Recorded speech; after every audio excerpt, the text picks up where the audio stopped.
রাত তখন প্রায় 12:30। শহরের কোলাহল অনেক আগেই থেমে গেছে। নিলয় তার নতুন ভাড়া বাসার ছোট ঘরে একা বসেছিল। বাসাটা পুরনো, দেয়ালের রং খসে পড়েছে, আর শোবার ঘরের এক কোণে রাখা আছে একটি বড় কাঠের ফ্রেমের পুরনো আয়না।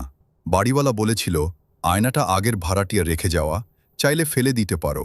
কিন্তু নিলয়ের অদ্ভুতভাবে আয়নাটা পছন্দ হয়ে যায়।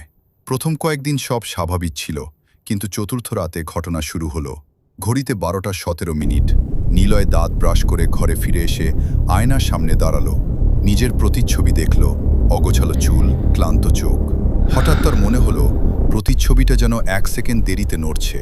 সে ডান হাত তুলল, আয়নার ভেতরে নিলয়ও হাত তুলল, কিন্তু এক মুহূর্ত পরে নিলয় থমকে গেল। ভ্রম, নিজেকে বোঝালো সে। পরদিন আবার একই সময়ে সে পরীক্ষা করল। এবার সে হঠাৎ করে মাথা কাত করল। প্রতিচ্ছবিটা ঠিকই করল, কিন্তু আবারও সামান্য দেরিতে, যেন ওটা নকল করছে, কিন্তু নিজের ইচ্ছায়। তার বুকের ভেতর ঠান্ডা স্রোত নেমে গেল।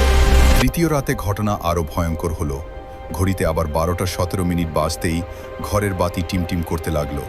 নিলয় আয়নার সামনে দাঁড়াতেই দেখল, এইবার প্রতিচ্ছবিটা তার আগে হাসছে। সে তো হাসেনি। আয়নার ভেতরে নিলয়ের ঠোঁট ধীরে ধীরে বাঁকা হয়ে উঠল, চোখ দুটো অস্বাভাবিক উজ্জ্বল, আর সেই হাসি এমন যেন বহুদিনের অপেক্ষার পর কিছু পেয়েছে। নিলয় পিছিয়ে গেল, কিন্তু আয়নার ভেতরে সে এগিয়ে এলো। অসম্ভব! আয়নার কাঁচের ভেতরে থাকা মানুষটা ফ্রেমের সীমা ছাড়িয়ে সামনে ঝুঁকছে। কাঁচে ঢেউয়ের মতো তরঙ্গ উঠছে। নিলয় দৌড়ে দরজার দিকে যেতে চাইল, কিন্তু দরজা খুলল না। ঘরের বাতাস ভারী হয়ে গেল। হঠাৎ আয়নার ভেতরের মানুষটা কাঁচের ওপারে হাত রাখল। কাঁচের ওপরে ভেতর থেকে চাপ পড়ছে, এটা পরিষ্কার বোঝা যাচ্ছে। তুই এতদিন বাইরে ছিলি, এবার আমার পালা। একটা কর্কশ, কিন্তু নিলয়ের নিজ